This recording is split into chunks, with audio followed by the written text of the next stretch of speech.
እሺ ስሜ ናቲ ይባላል። የሶፍትዌር ኢንጂነሪንግ ሰከንድ ይር ተማሪ ነኝ። የመጀመሪያው ጥያቄ ዋትስ ላይፍ ዩኒቨርሲቲ። ዩኒቨርሲቲ ላይ ላይፍ ያው እንደየተማሪው ነው። የምትሰሩበትም ኦር ደግሞ ራሳችሁን ማታችሁ የምትመለሱበት ነው። ያው ዩኒቨርሲቲ ውስጥ ስትሆኑ የሚከታተል ምናምን ቤተሰብ ላይኖር ይችላል። የራሳችሁን ሁሉ ነገራችሁን ምግብ ቢባል ኤቭሪቲንግ ልብስ ማጠብ ጀምሮ ማንኛውም ነገር ራሳችሁ ስለምትሰሩ ማጥናትም አለማጥናትም በቃ ሁሉን ነገር በራሳችሁ ስለሚወሰን ዩኒቨርሲቲ ላይ ላይፍ ማለት በቃ ራሳችሁን ማኔጅ ማድረግ የምትማሩበትም ነው። ኦር ደግሞ ራሳችሁን የምታጡበትም ቦታ ነው። ሁለተኛው ጥያቄ ዋትስ ዩር ኤክስፔክቴሽን ቢፎር ጌቲንግ ኢንቱ ዩኒቨርሲቲ ኤንድ ሃው ዱ ዩ ጌት ዩኒቨርሲቲ። ያው ዩኒቨርሲቲ ሳንገባ ፊት የነበረን ኤክስፔክቴሽን ከዶርም አንጻር ቢሆን ከላይብረሪ ከአስተማሪዎች አንጻር በጣም ለየት ያለ ነገር ምናምን እንጠብቃለን ምናምን ነገር ነው። ግን ያው ዩኒቨርሲቲ ማለት እንዳልኳችሁ ነፃነት ከማግኘት ጊዜ ከማግኘት እና ራሳችሁን ዲቨሎፕ ለማድረግ ከመመቸት ውጪ ሌላ የተለየ ነገር የለውም። በቃ እንደማንኛውም ሰው ቁርስ ምሳ እራት ትበላላችሁ፣ ክላስ ትሄዳላችሁ፣ ታጠናላችሁ። that's all። ሶስተኛ ጥያቄ tell me about your goal field of study you want to learn which is forced you get to university። ያው ዩኒቨርሲቲ ከመግባቴ በፊት የ2016 ባች ኢንትራንስ ተፈታኝ ነበርኩኝ እና ዩኒቨርሲቲ ከመግባቴ በፊት የነበረኝ እቅድ ሶፍትዌር ኢንጂነሪንግ ዲፓርትመንት የመግባትና አፕሊኬሽን ዲቨሎፐር ሆኜ የራሴ የሆነ አፕሊኬሽን ኖሮኝ የራሴን የሆነ ነገር ዲቨሎፕ ማድረግ ነበር የኔ እቅድ። አራተኛ ጥያቄ ዋትስ the boring thing in university። ያው ዩኒቨርሲቲ ውስጥ የሚያስጠላው ነገር ምንድነው? የሰው ወሬ በጣም ያስጠላል። ማለት የምትሰሙት ነገር ለምሳሌ ፍሬሽማን ሆናችሁ ምናምን የሚነገረው ወሬ ምናምን ግቢ ውስጥ ያለው ወሬ ነገር ምናምን በጣም የሚደብር ነገር ነው። ደግሞ በቃ ጓደኛ ምናምን የምትይዙት ነገር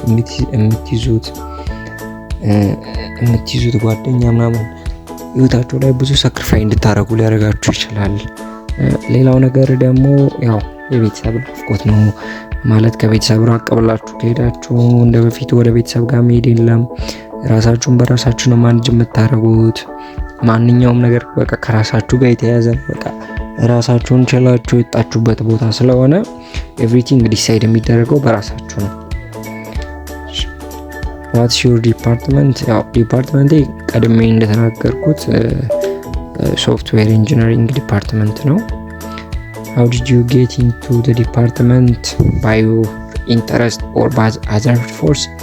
ያው ሶፍትዌር ኢንጂነሪንግ የገባሁት በራሴ ፍላጎት ነው። ማለት ያው ቤተሰብም ይሄንን ገባ ምናምን እያሉ ፎርስ ያደርጋሉ ነገር ግን ያው የኔ ከልጅነት ኮምፒውተር ነገር ላይ ምናምን እንደዚህ የማወቅ ፍላጎቱ ስለነበረኝ የዲፓርትመንት ሶፍትዌር የመግባት ፍላጎት ያው በራሴ ኢንተረስት ነው። ዋትስ ዩር ፊልድ ኦፍ ወርክ? ያው የኔ ፊልድ ኦፍ ወርክ ከወጣው በኋላ ልሰራ የምችለው ቦታዎች ፍሪላንስ አለ፣ ከፈለገን በኦንላይን የሚሰሩ ኦር ደግሞ ዌብሳይት ዲቨሎፕመንት፣ አፕሊኬሽን ዲቨሎፕመንት፣ ሳይበር ሴኩሪቲ፣ አርቲፊሻል ኢንተለጀንስ ስለነዚህ ምናምን እንደዚህ አይነት ኢንዱስትሪ ውስጥ መስራት ይቻላል።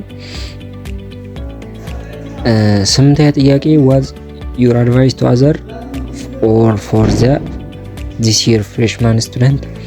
ያው ለዚህ የር ፍሬሽማን ስቱደንት የምመክረው ነገር ብዛት ጊዜ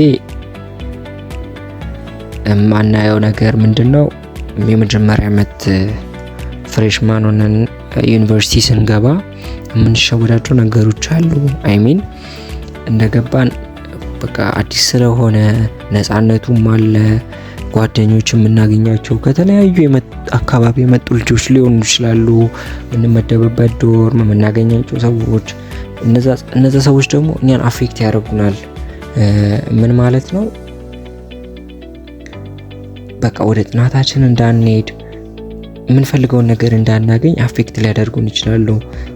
እንደን ደግሞ ዩኒቨርሲቲ ላይ አሁን ብዛት የተለመደው ነገር ምንድነው? አንድ ዲፓርትመንት የሚመረጠው በ3 ወር ወር በ4 ወር በገባችሁ በ3 ወር ወር በ4 ወር ነው። ያ ደግሞ ምንን አፌክት ያደርጋል? በ3 ወር በ4 ወር መምረጡ እናንተ በገባችሁበት ሰዓት የምታገኙት ነፃነት የምታጣጥሙ ከሆነ የምታገኙትን ፊልድ አትመርጡም ማለት ነው። እና ደግሞ አንዳንድ ዩኒቨርሲቲ ላይ ኦቨርፍሎ የሚባል ነገሮች አሉ እንደሰማሁት።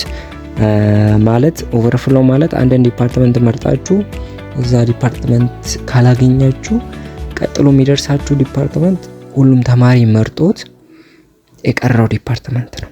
ሁሉም ተማሪ መርጦ ያልተመረጠ ዲፓርትመንት ነው። ያ ነገር ደግሞ ህይወታችሁን ለመሰቃቀል ይችላል።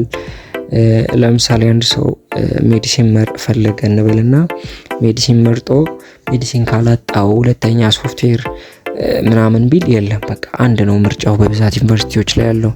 ያን ነገር ደግሞ ምንድነው የሚያደርገው? ያንን አንድ ሜዲሲን ብታጡ ሶፍትዌርም አታገኙም፣ ነርሲንግም አታገኙም። የምታገኙት ማንም ተማሪ ያልመረጠውን ፊልድ ይሆናል ማለት ነው። ያ ነገር ደግሞ ህይወታችሁን ሊያመሰቃቅል ይችላል። ሶ ለ3 ለ4 ወር መዝናናት ብላችሁ የእድሜ ልካችሁን ማለት በቃ አሁን አንድ ሰው የሆነ ፊልድ ውስጥ ገብቶ በዛ ፊልድ ተመረቀ ማለት በቃ ስራ ካገኘ የሚሰራው ያንን ፊልድ ነው። ያ ነገር ያዛን ሰውዬ ህይወት ዲሳይድ ያደርጋል ማለት ነው። ሶ የማትፈልጉትን ፊልድ እንዳትገቡ በተቻላችሁ መጠን በተቻላችሁ መንገድ የተቻላችሁን ሁሉ አድርጋችሁ የምትፈልጉትን ፊልድ እስክታገኙ ብታጠኑ ባይነኝ እኔ ምክር። 9ኛ ጥያቄ by which method with this student learn did they become succeed? ያው ቀድሜ ተናግሬዋለሁ።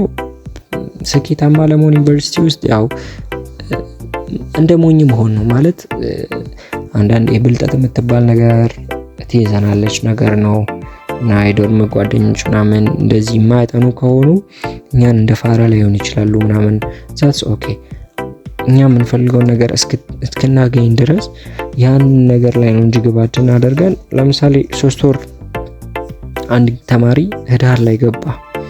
ህዳር ገብቶ ታህሳስ፣ ጥር፣ የካቲት ምናምን በ3 በ4 ወር ውስጥ ፈርስት ሴሚስተር ዲፓርትመንት መረጠ። ከዛ በኋላ ዲፓርትመንቱን ማግኘቱን ካረጋገጠም በኋላ መዝናናት ይችላል፣ የትም አይሄድበትም። እንዲህ ስል ግን ራሳችሁን በጣም ቢዚ አድርጋችሁ ምናምን ወጥራችሁ ሳይሆን ራሳችሁን ፍሬ አድርጋችሁ ግን በቃ ለጥናታችሁ ትልቅ ቫልዩ ሰጣችሁ እንድታጠኑ ማለት ነው። 10ኛ ጥያቄ what's your goal in future? ያው የኔ ጎል in future የራሴ የሆነ አፕሊኬሽን እንዲኖረኝና የራሴ የሆነ